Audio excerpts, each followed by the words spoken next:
Coming up on this week's edition of the Met Report, a story of abuse and survival, what one man is doing to prevent it from happening to others. And we have an exclusive look at the new hotel and hospitality center. Plus, we talked about it last week. Check out our full story on the benefits of college, next.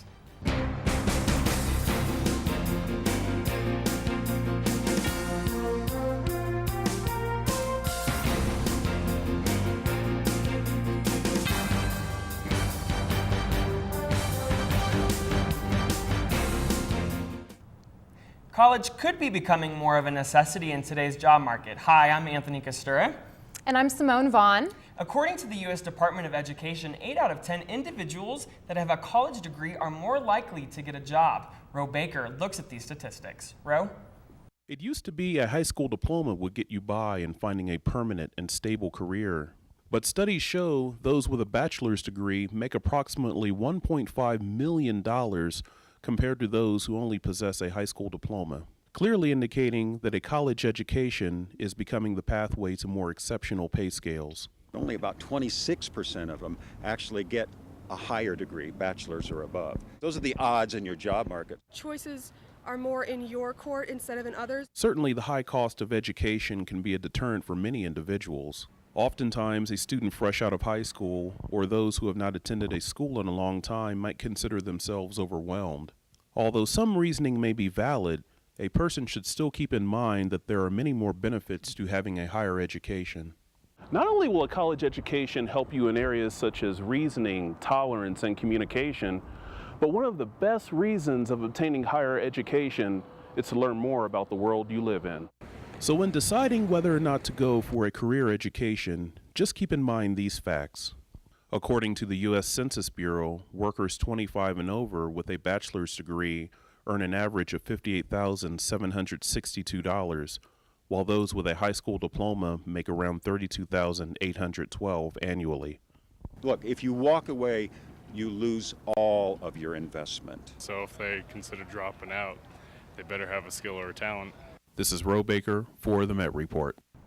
Thank you, Ro. In 2010, 9.6% of Americans were unemployed, according to the United States Department of Labor. And you've probably seen a lot of the construction on campus, and one of those new buildings is the new Hotel and Hospitality Center, and it's expected to have some very state-of-the-art technologies.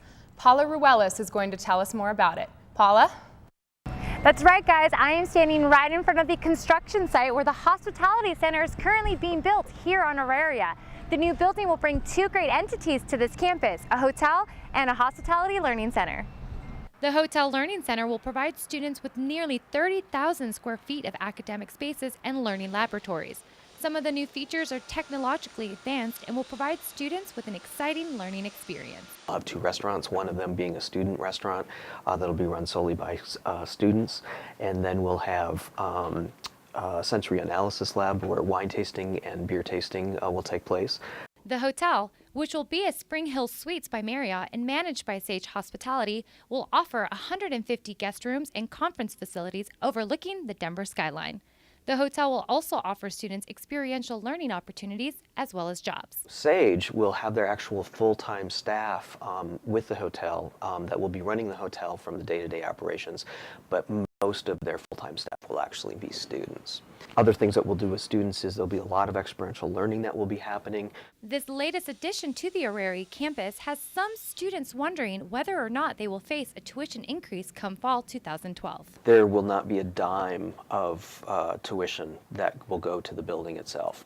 That is good news for Metro students and will certainly be a huge relief for many.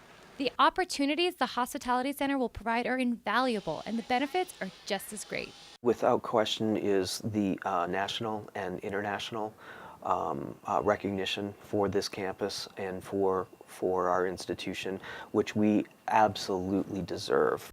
From the construction site, I'm Paula Ruelas. Thanks, Paula. The Hotel Learning Center's grand opening will be August 1st, 2012.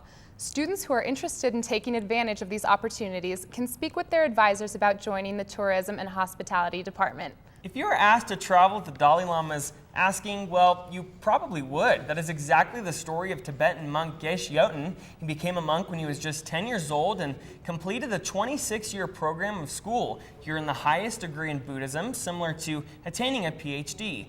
Yoten was on the Auraria campus this week sharing his lifelong experiences as a monk.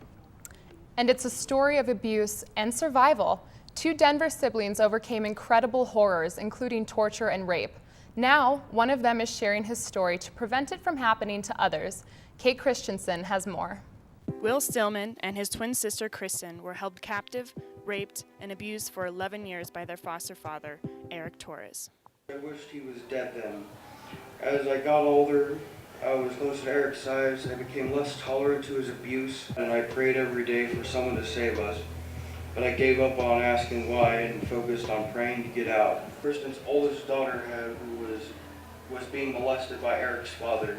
Today Eric is in prison. Kara is also doing time. Eric's wife and son escaped jail time, getting 25 years of probation. I would give up anything to have been able to get out of there sooner. I would like to use my experience to try and help other people in any way possible, but also always have the perspective to know that whatever challenge I'm facing, I know I will always overcome it. The Met Report, Kate Christensen.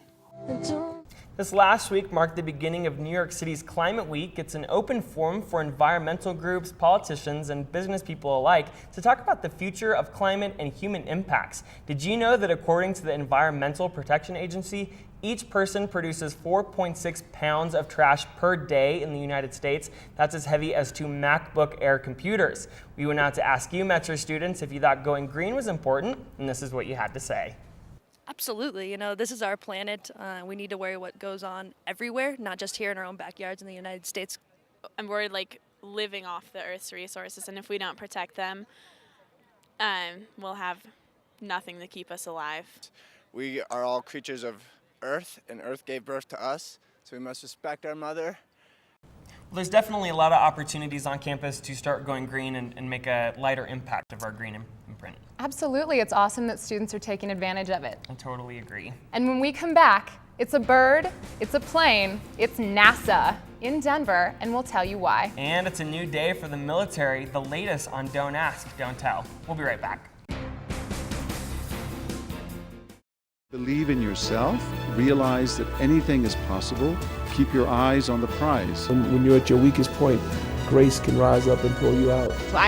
So I felt like I was filling a void. Even when I'm faced with difficult situations, I can always find something to smile about. Little simple ways. There's really lots of things you can plug into.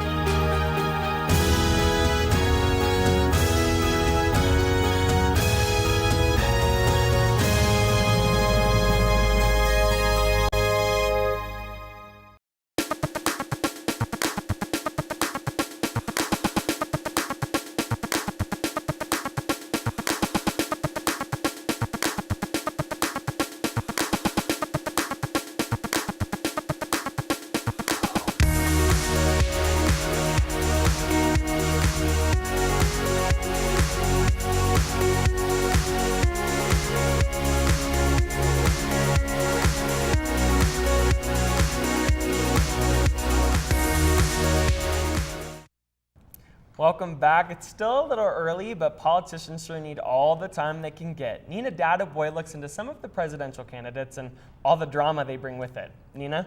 While it's unlikely that anybody steps up from the Democratic Party to challenge incumbent Barack Obama, it's clear whoever is on the Republican ticket will be giving him a run for his money. And we've got many Republican candidates to choose from. We previously reported on Minnesota Congresswoman Michelle Bachmann and the businessman Herman Cain. But the 2 frontrunners at the moment are former Massachusetts Governor Mitt Romney and Texas Governor Rick Perry. Romney believes that America needs a strong military and diplomacy to advance freedom and human rights worldwide. He focuses on the reform of healthcare, Social Security, and Medicare. He also supports rebuilding the foundation of American free enterprise to create jobs. Perry says support for low taxes, less regulations, and an educated workforce will be the most beneficial for America. He states that America needs an economy that provides strong defense, and we must stand with our allies and secure our borders. The two, along with other GOP candidates, are going head-to-head with each other at the debates. I'm offended for all the little girls and the parents didn't have a choice. That's what I'm offended for. But the question is, do you still believe that Social Security should be ended as a federal program, as you did 6 months ago when your book came out, and return to the states? Or do you want to retreat from that? I think we ought to have a conversation. We're having that right now, Governor. Yes, sir. We're running for president. Be sure to keep following us as we continue the countdown to the 2012 election. For the Met Report, Nina Databoy. Thanks, Nina. Well, it's a new day for the U.S. military. Just this week, Don't Ask, Don't Tell, the long-standing law against soldiers talking about their sexuality, is no more. The law went into effect in 1993, prohibiting all openly gay soldiers from enlisting in military services and all commanding officers from asking about sexual orientation. The lift of the ban will edit regulations to not be biased towards gay soldiers, but will not give them complete rights. All soldiers unhonorably discharged due to the law are encouraged to re-enlist. President Obama signed the repeal into law last December. He later issued a statement saying he is, quote, confident the ban will enhance U.S. national security, end quote. Well, NASA is keeping an eye on a wayward satellite that's expected to plunge to Earth. The 6-ton satellite is expected to break into more than 24 pieces as it re-enters the Earth's atmosphere. The space agency says the chances of a piece hitting a person is only 1 in 3,200. And a new super-Earth has been discovered. An instrument here at ground level that was created to make new discoveries did just that. This new planet could possibly sustain life. 50 new planets in total have been found, but out of the 50, only 2 of the planets could be habitable. It's about 35 light years away in the constellation Vela. Short little distance for that. Well, while we're still on the subject of space, NASA has come to Colorado with the traveling exhibit, Destination Station, profiling the International Space Station. They made a quick stop on campus, and it sounds pretty interesting. But if you missed it, no worries. Laura Griffith has more. Hey Metro, I'm Laura Griffith, and this week NASA was here on campus to talk about the International Space Station. Special guest, astronaut Mike Good, talked to students about his work and daily life up in space. This was my dream, to become an astronaut, to launch into space on the space shuttle and go explore our universe. My first mission, we went to the Hubble Space Telescope, so I didn't go there at all. But my second mission, last May, we did go to the station. And we were there for probably 6 or 7 days docked together. The first 2 modules of the space station were launched in 1998. The first crew arrived in 2000. Since then, over 200 astronauts and cosmonauts have arrived to work, live, and perform experiments at the station.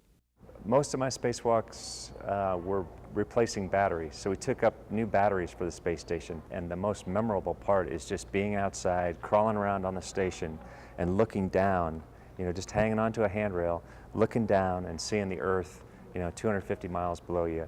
So Godspeed to you as you journey through life and pursue your dreams. And I salute you. Tune in next week as I head to the Destination Station exhibit and explore. Let's just hope I don't get lost. I'm Laura Griffith for the Met Report. With the rise of email, texting, and other forms of electronic communication, the good old-fashioned letter has become much less common. Now, the United States Postal Service is starting to feel the effects of this change.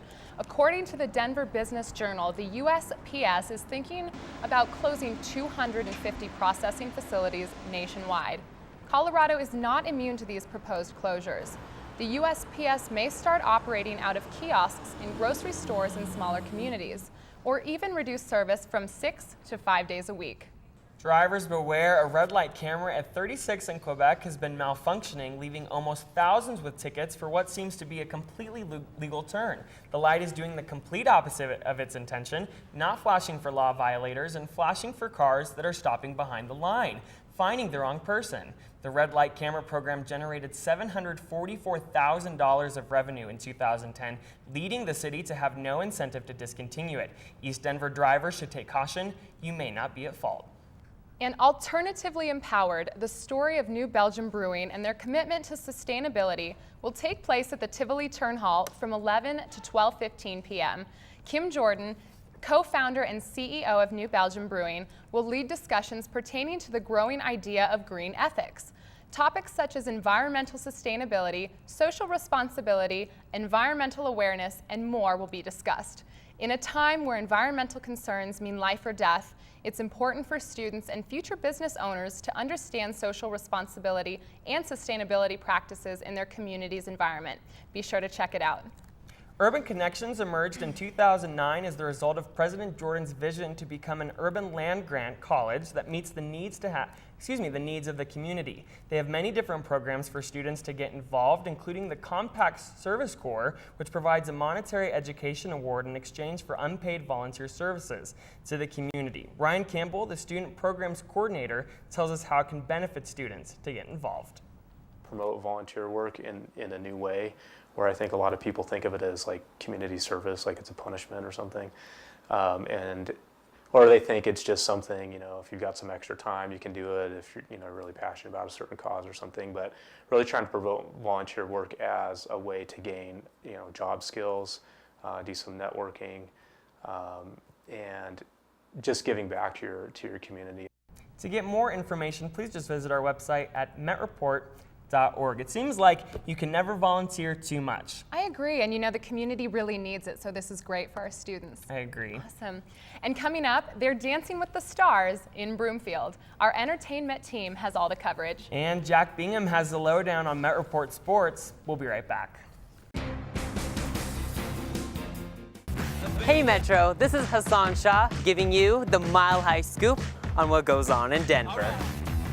And I'm Annalisa Blanco, your inside source to everything in Hollywood.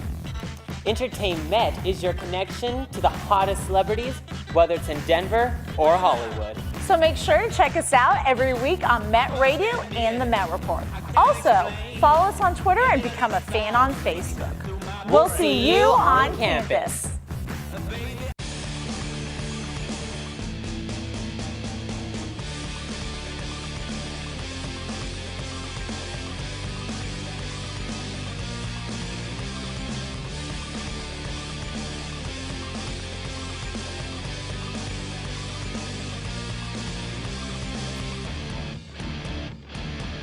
And now, joining us for all things Hollywood is Kelly Matzner. We have her on set looking glamorous as always.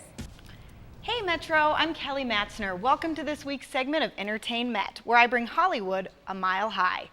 The buzz around town this week has been about the Emmys. The 63rd Annual Emmy Awards were hosted by funny lady Jane Lynch and proved to be a very entertaining affair. Modern Family made a clean sweep of the awards, winning Best Comedy as well as Writing, Directing, and Best Supporting Actor and Actress. Host Jane Lynch quipped that it was more like the Modern Family Awards. Juliana Margulies picked up her statue for Best Actress in a drama series for The Good Wife, and underdog Melissa McCarthy beat out the likes of Amy Poehler and Tina Fey to win lead actress in a comedy series for her show, Mike and Molly. But more importantly, who was hot and who was not? The red carpet has started a trend, as red was definitely the signature color of the evening. Nina Dobrev stole the show in this vintage-inspired Donna Karan gown. The Vampire Diaries star has widely topped the best dress list for the Emmys. But not everyone hit the mark, and with that, I bring you the Hot Mess Award. We proudly present this award to Boardwalk Empire's Paz de la Huerta, who looked like this. Yikes. Proving that you should never let the girls of Jersey Shore do your hair and makeup.